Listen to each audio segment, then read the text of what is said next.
The crowd went silent. My father's hand was still raised, my cheek stung, and the music at my twin sister's wedding screeched to a halt. But what no one knew was that this slap wasn't just about me refusing to hand over my penthouse. It was about years of favoritism, secrets, and betrayal, and I had been waiting for this moment. My sister Emma stood there in her white dress, tears streaming down her face, but not for the reason you'd think. The guests whispered among themselves, phones already out, recording what they thought was just a family drama. They had no idea they were witnessing the culmination of a plan 20 years in the making. You see, my father didn't just slap his daughter at a wedding. He slapped the wrong daughter. And now, everything he'd worked to hide, every lie he'd told, every time he'd chosen Emma over me, it was all about to come crashing down. Because the penthouse he wanted so desperately, it wasn't even mine to give.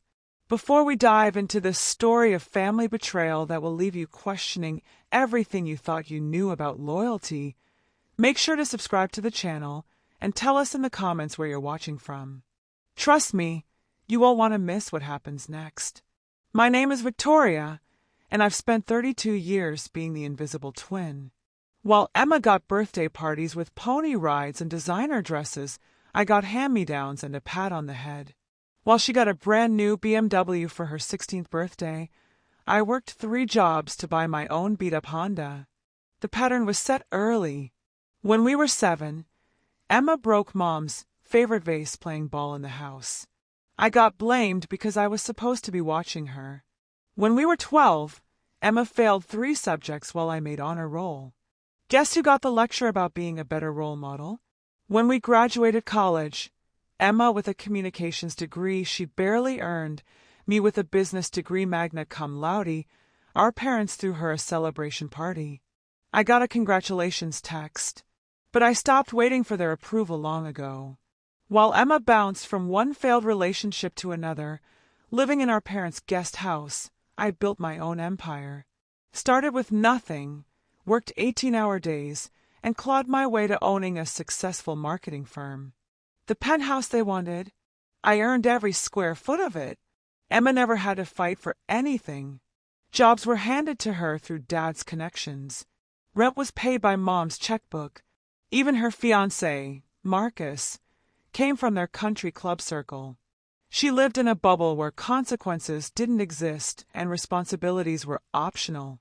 Meanwhile, I learned early that love had to be earned, success had to be fought for, and family loyalty was apparently a one-way street.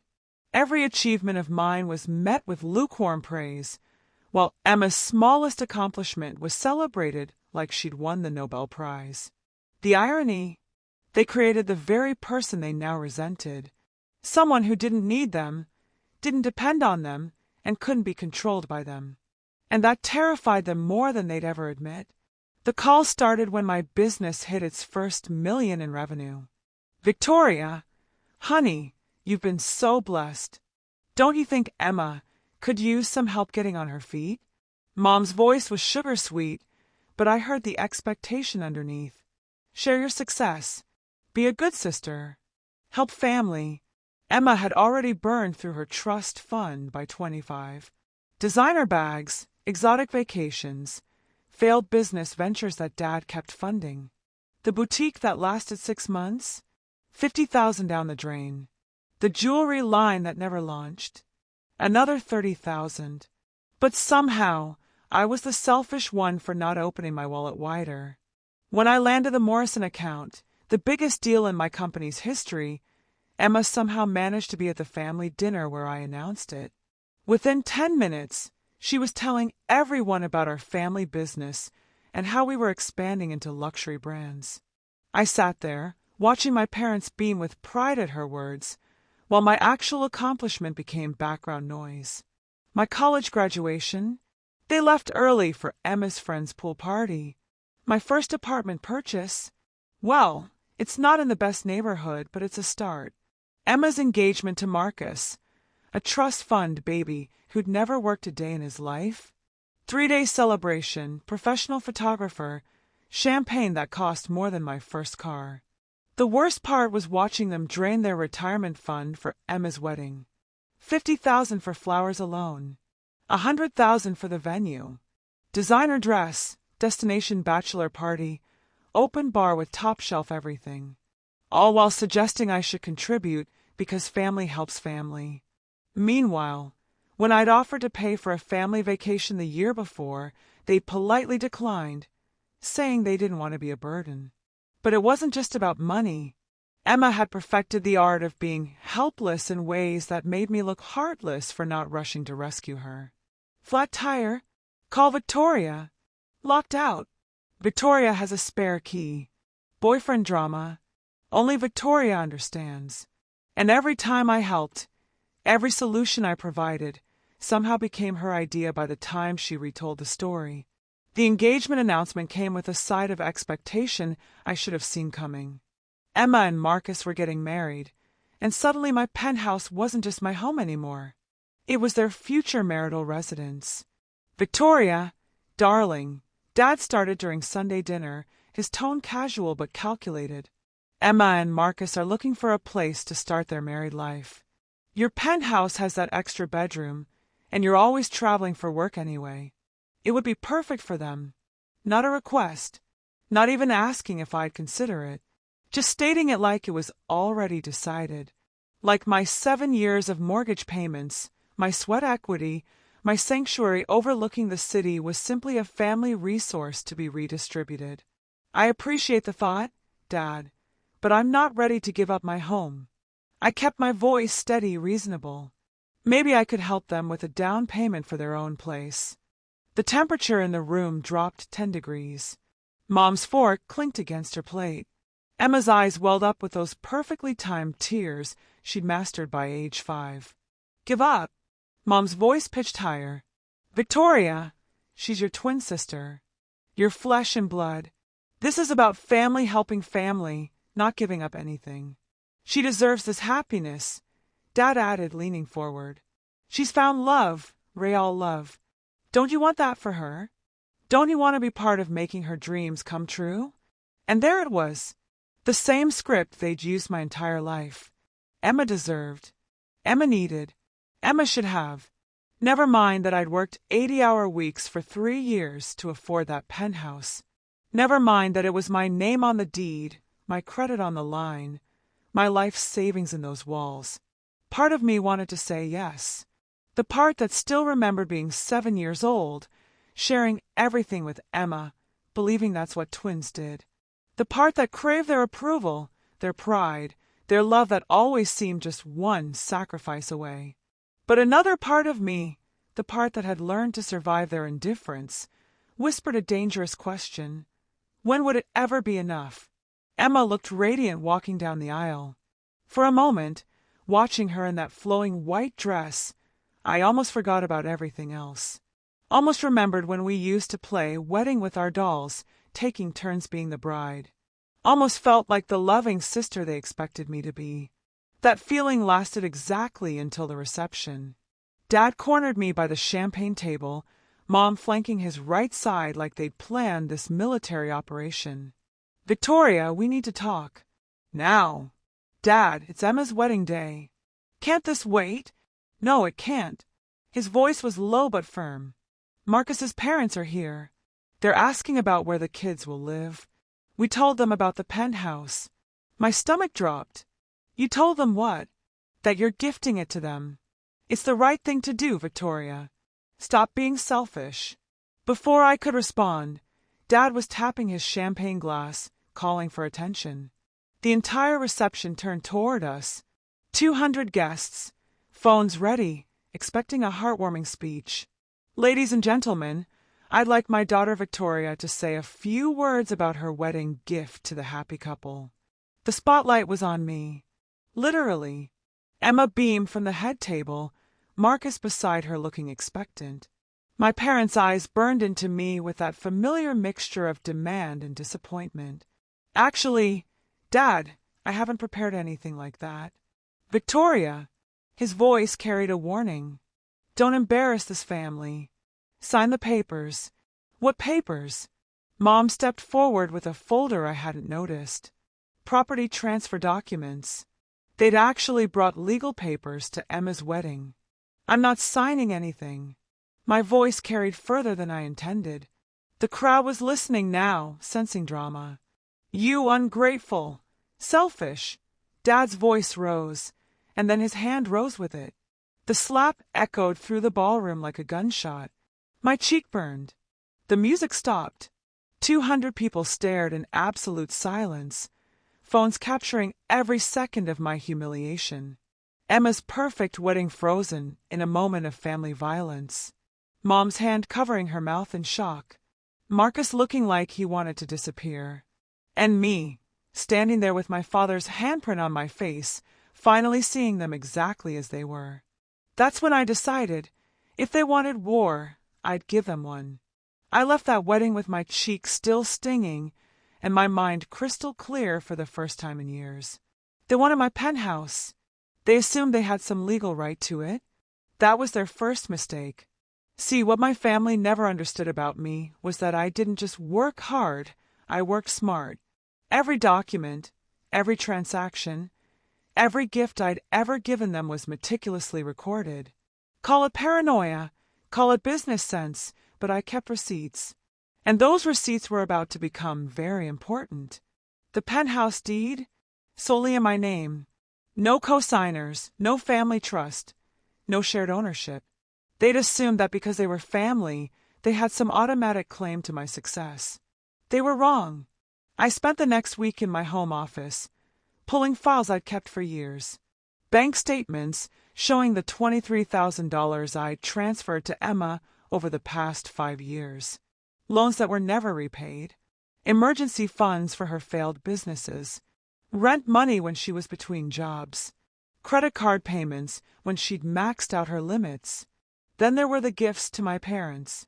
The cruise I'd paid for last Christmas, $12,000. Mom's car repairs, $8,000. Dad's medical bills when his insurance lapsed, $15,000. A running total that made my stomach turn. Over $60,000 I'd given freely, believing it was what family did for each other. I pulled up Emma's social media, screenshotting post after post. Designer bags she claimed to have saved up for right after I'd sent her $2,000 for groceries. Expensive dinners she tagged as treating myself the same week I'd covered her student loan payment. A paper trail of lies that painted a very clear picture. But the most damning evidence came from an unexpected source, Emma herself. She'd been posting wedding planning content for months, including videos of her talking about our family penthouse where Marcus and I will start our married life. Not Victoria's penthouse, our family penthouse, as if it had always belonged to all of us. I downloaded every video, every post, every comment where she claimed ownership of something that was mine. She created her own evidence of entitlement, documented her own assumptions, and handed me the perfect ammunition. The beautiful irony, they trained me to be self-sufficient, to handle everything on my own. And now, I was going to handle this exactly the same way. The opportunity came exactly 1 week after the wedding at Emma's reception celebration dinner. Yes, she had a second party, because one night of being the center of attention apparently wasn't enough. They'd rented out the private dining room at Marcello's, the same restaurant where we'd celebrated every milestone in Emma's life and none of mine. 40 guests this time, just close family and friends. The perfect intimate setting for what I was about to do. I arrived fashionably late, carrying a leather portfolio and wearing my most expensive dress. The same dress I'd worn to close the Morrison deal. My armor. Victoria! Emma rushed over, Marcus trailing behind her. I'm so glad you came. I wasn't sure after you and Dad ambushed me with property transfer documents, and he slapped me in front of 200 people? Yeah, I know. Wouldn't miss it. I smiled sweetly. Actually, I have something special planned for tonight. The dinner proceeded normally for the first hour. Toasts from college friends, funny stories from Marcus's fraternity brothers, the usual wedding reception fare. Then Dad stood up, champagne glass in hand. I'd like to make a toast to my daughters. Emma, you found your perfect match, and Victoria—" He looked at me expectantly. Well, I'm sure Victoria has something she'd like to say about supporting her sister's new beginning. The room went quiet. Everyone was looking at me, waiting for the gracious sister speech, the heartfelt apology, the announcement that I'd changed my mind about the penthouse. I stood up slowly, portfolio in hand. Actually, Dad, I do have quite a lot to say. And since we're all family here, I thought this would be the perfect time to share some interesting information I've been keeping track of. I opened my portfolio and pulled out the first document. Bank statements, highlighted in yellow. Emma, remember last month when you posted about treating yourself to that Chanel bag? The one you said you've been saving for? Well, according to my records, that was the same week I transferred $2,000 to your account for what you said was an emergency root canal. Emma's face went pale. Victoria, what are you doing? I'm sharing family stories. Isn't that what we do at celebrations? I pulled out more papers. Oh, here's a fun one. Remember your Miami girls trip in March? The one where you posted about working so hard you deserved a vacation. That was 3 days after I paid your car payment because you said you were broke. The guests were starting to shift uncomfortably. Phone cameras were coming out, but this time they were pointed at Emma, not me. And Marcus, since you're family now, I thought you should know what you're marrying into. Emma owes me $23,000 in emergency loans that were never repaid. Here's the documentation. I spread the bank statements across the table like playing cards. Car payments, rent, credit card bills, shopping emergencies, vacation funds. $23,000 over 5 years. Emma was crying now, but not the pretty tears from the wedding. These were ugly, desperate tears. Stop, please, just stop. But I wasn't finished. Not even close. Mom, Dad, should I tell everyone about your financial situation too? About the $60,000 I've quietly been sending you? The medical bills, the business loan payments, the cruise I paid for last Christmas while you told everyone it was your gift to yourselves? Dad's face was turning red. Victoria, that's enough. No, actually, it's not enough. It's never been enough, has it? No matter how much I give, how much I achieve, how much I sacrifice, it's never enough to earn the same love you give Emma automatically. I turned to address the entire room. See, everyone here thinks they witnessed a family dispute about a penthouse. But what you actually witnessed was 32 years of favoritism coming to a head. Every person in this room has heard stories about Emma's struggles, Emma's dreams, Emma's needs. But has anyone ever asked what Victoria needs? What Victoria dreams about? What Victoria struggles with? The silence was deafening. I could hear the air conditioning, the distant sound of traffic, someone's phone buzzing. I built a business from nothing while Emma bounced between jobs I helped her get. I bought a penthouse with money I earned while Emma lived in our parents' guest house rent-free. I funded family emergencies, family vacations, family dreams for years. And my reward? A public slap and a demand to give away my home. I pulled out the final document, the property deed. So let me make this crystal clear for everyone recording this moment. My penthouse belongs to me. The deed has one name on it, and that name is Victoria Chin. Not Emma, not Mom and Dad, not the family. Mine. Emma stood up abruptly. You're being cruel. This is my celebration dinner. Your celebration dinner that I'm paying for. I pulled out another receipt, the one I agreed to cover because Dad said money was tight this month. Which is funny, because according to Emma's Instagram, you two just booked a 3-week honeymoon in Europe. The gasps around the room were audible now. Whispers started spreading like wildfire. Here's what's going to happen, I continued, my voice steady and calm. Emma, you're going to find your own place to live with your new husband. Mom, Dad, the endless financial support stops today. No more bailouts, no more emergency funds, no more covering the cost of your golden child's lifestyle. I closed the portfolio and tucked it under my arm. And for everyone here tonight who's about to post on social media about this family drama, remember that you've just witnessed 32 years of financial abuse disguised as family loyalty. Remember that before you judge who the villain really is. I walked toward the door, then stopped and turned back. Oh, and Emma? That root canal you needed the money for? Your insurance records show you never actually got one. But the Chanel bag is lovely. The explosion of voices started before I even reached the exit. Shouting, crying, phones dialing, chair scraping. Emma's perfect second celebration dissolving into chaos behind me. I walked out into the cool evening air, got into my car, and drove home to my penthouse. My penthouse! The one that would never belong to anyone else. Behind me, I left a family that had finally learned what it cost to push me too far. 6 months later, the consequences of that dinner were still rippling through their lives like cracks in glass. Emma's marriage hit its first major crisis 3 weeks after the honeymoon. Turns out Marcus's trust fund parents weren't thrilled about their son marrying someone with $23,000 in undisclosed debt and a family history of financial manipulation. When they discovered Emma had been lying about her income, her savings, and her ability to contribute to their household, the fairy tale started crumbling fast. Marcus moved back in with his parents temporarily while they worked things out. Emma moved back into Mom and Dad's guest house, right back where she started. The European honeymoon photos were still on her Instagram, but the comments had shifted from congratulations to questions about when she was paying her sister back. My parents faced their own harsh awakening. Without my quiet financial support, Dad's struggling business couldn't make the lease payments. They had to downsize the office, let go of 2 employees, and move operations to their garage. The country club membership they'd maintained for appearances?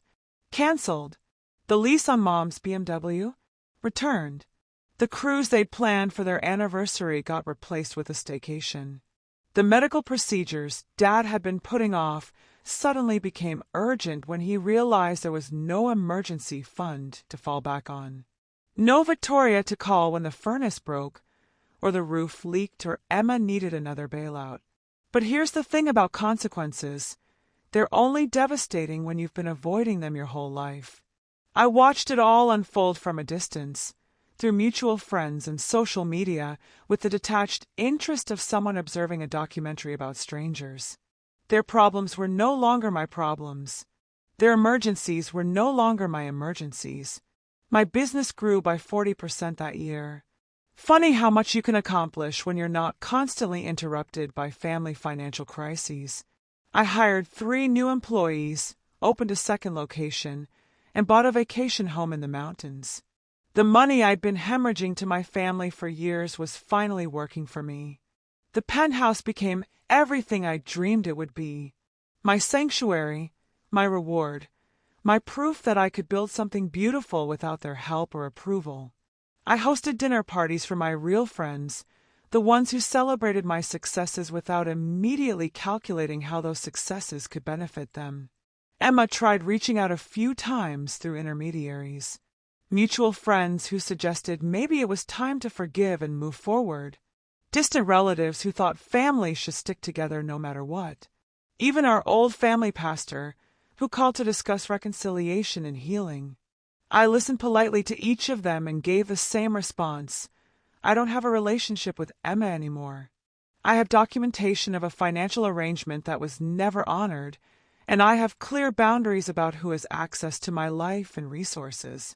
The last attempt came through a lawyer. Emma was getting divorced and wanted to discuss family asset distribution. Apparently, she still believed my penthouse was somehow communal property. The lawyer's letter was polite but firm. Emma felt entitled to her share of family wealth. My lawyer's response was shorter and much less polite. The conversation ended there. They lost me for good the moment Dad's hand hit my face. But they didn't realize it until they needed something I was no longer willing to give. And by then, I had built a life so much better than anything they could have offered me that their absence felt like freedom, not loss. Sometimes the best revenge isn't dramatic. Sometimes it's simply becoming so successful and so genuinely happy that their chaos can't touch you anymore. Sometimes family thinks success means ownership. They see what you've built and assume it belongs to everyone, that your achievements are communal property to be redistributed according to their needs and preferences. But cutting them off wasn't cruelty, it was survival. You can't pour from an empty cup, and I've been pouring for 32 years while running on fumes. Was I right to go nuclear at that celebration dinner? Should I have stayed quiet for the sake of peace? Maybe taken the high road and walked away without exposing years of financial manipulation? Here's the thing about the high road. Sometimes it leads nowhere but to more exploitation. Sometimes the only way people learn boundaries is when you enforce them with consequences they can't ignore. So I want to know what you think. What would you have done in my situation? Handed over the penthouse to keep the peace? Found some middle ground compromise? Or exposed them exactly like I did? Drop your thoughts in the comments below.